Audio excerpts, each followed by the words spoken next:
안녕하십니까. 경남 소식입니다. 경남민주노총과 경남시국회에는 오늘 저녁 6시 창원 상남동 분수광장에서 2차 시국대회를 열기로 했습니다.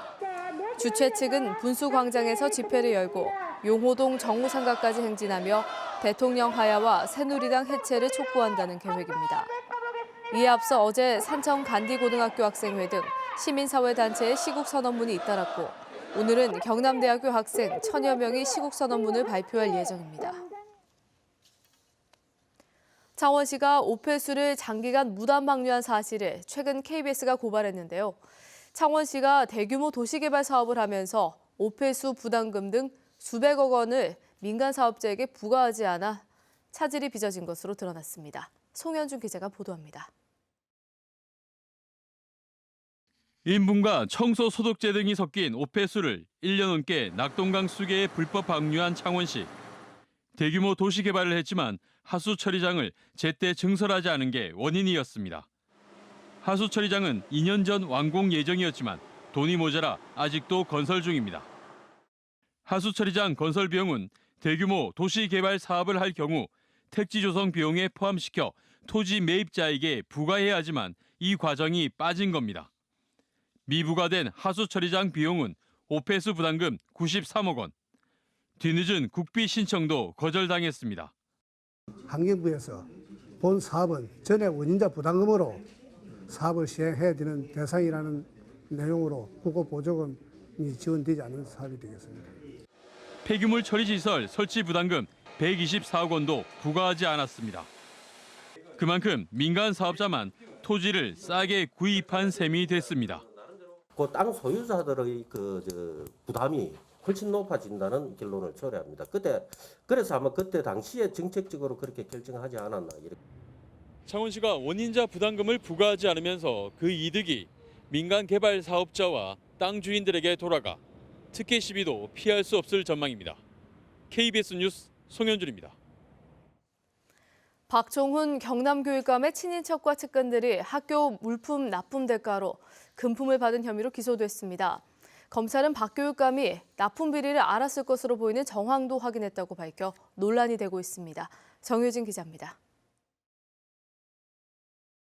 학생들 추락을 방지하는 은색 난간. 기존 창문보다 더 튼튼하게 만들어진 금속 창문.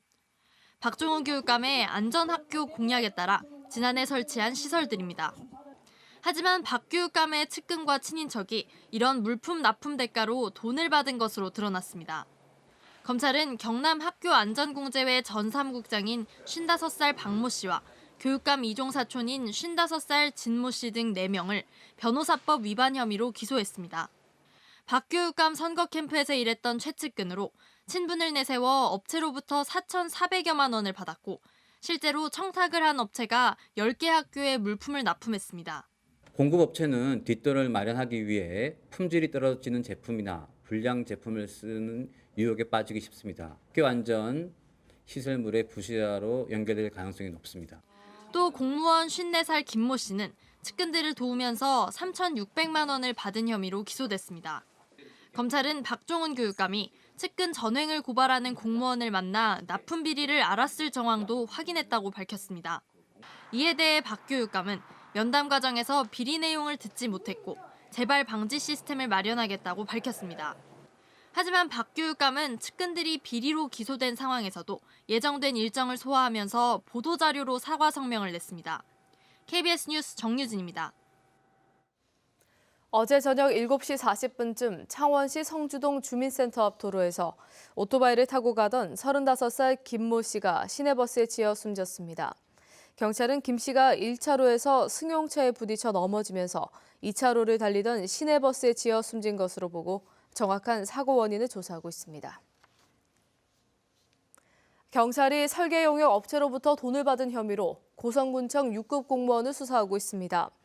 경찰은 당항포 관광수련원 설계 용역 과정에서 관련 업체로부터 수차례에 걸쳐 차명 계좌로 돈을 받은 정황을 포착하고 혐의점을 찾고 있습니다.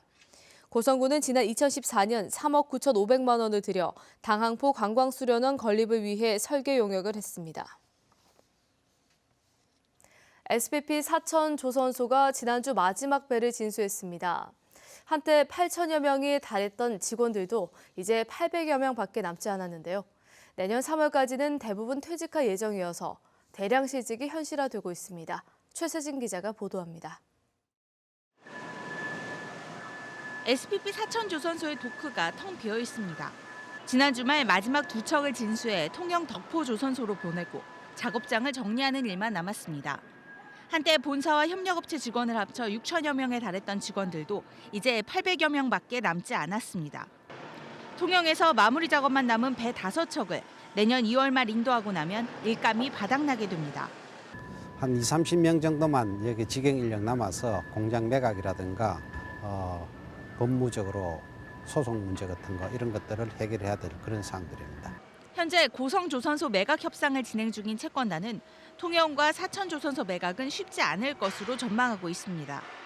이에 따라 SPP는 앞으로 3, 4년간 장기 휴업 상태에 들어갈 것으로 보입니다. 2019년이나 2020년 정도 되면 조선업이 혹시나 괜찮아질 시기가 그때쯤 되면 같은 조선소를 인수해서 조선업 해보겠다는 사람이 나타날지 모르니까. 경상남도는 추경 예산 200억 원을 편성해 항공이나 기계업종에서 조선업 실직자를 채용할 경우 인건비 등을 지원하기로 했습니다.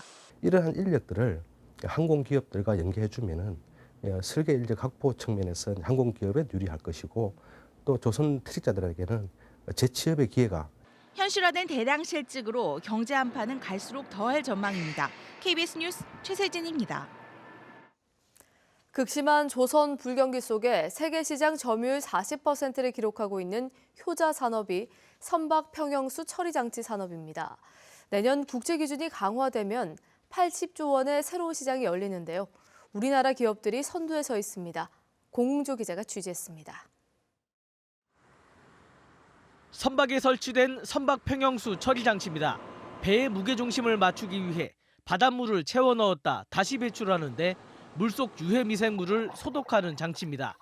이르면 내년 하반기부터 국제 항해를 하는 모든 선박에 대해 해양 생태계 파괴를 막기 위한 이런 장치 설치가 의무화됩니다. 시장 규모만 30조 원으로 전망되는데 내년 기준 강화를 앞두고 이를 논의하는 국제 포럼이 열렸습니다.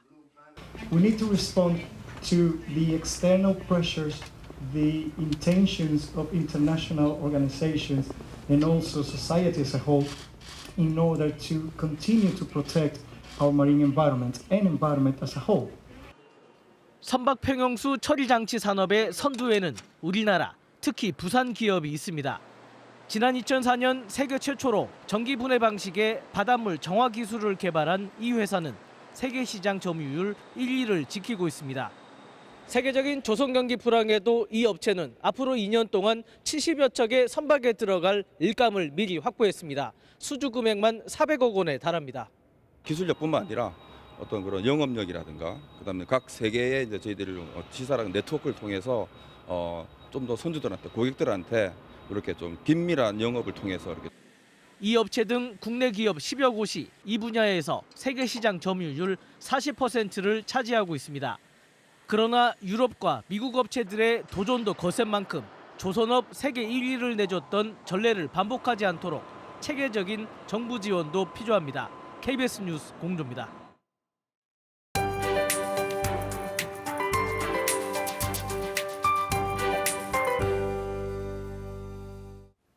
하루 만에 입김이 불어나오는 초겨울 추위가 찾아왔습니다. 현재 해안 지역을 제외한 대부분 시군에 한파특보가 내려졌고요. 내륙의 경우 영하권에서 시작하는 곳이 있습니다. 출근길 옷차림 따뜻하게 하셔야겠는데요. 낮 기온도 10도 초반선에 그치면서 어제보다 3, 4도가량 내려가겠습니다. 때이른 추위는 내일 낮부터 누그러지겠습니다. 금요일 평년 수준을 회복하겠고 주 후반에는 찬바람이 대부분 빠져나갈 것으로 보고 있습니다. 오늘은 북쪽에서 동진하는 고기압의 영향을 받겠습니다. 현재 상공에는 구름량 적은 가운데 대체로 맑은 하늘이 드러나 있지만 동풍이 강하게 불면서 체감 온도는 더 낮게 느껴지고 있습니다. 현재 기온 살펴보면 창원의 아침 기온 2도, 의령과 함안 영하 1도로 시작해 낮 기온은 통영과 거제 13도, 창원은 11도에 그치면서 평년보다 5, 6도가량 낮은 기온 분포를 보이겠습니다. 서부 지역도 겨울 추위가 이어지겠습니다. 진주, 영도, 거창과 함양 영하 2도로 출발하고요. 한낮엔 하동 13도, 진주 12도, 거창과 산청 11도에 그치겠습니다. 해상에는 풍랑특보가 내려졌습니다. 물결은 동해상에서 최고 4m로 매우 높게 일겠습니다. 기상정보였습니다. 창원시가 사회적 지원이 필요한 결혼하지 않은 여성 근로자의 임대아파트 입주 근거 조례를 마련했습니다.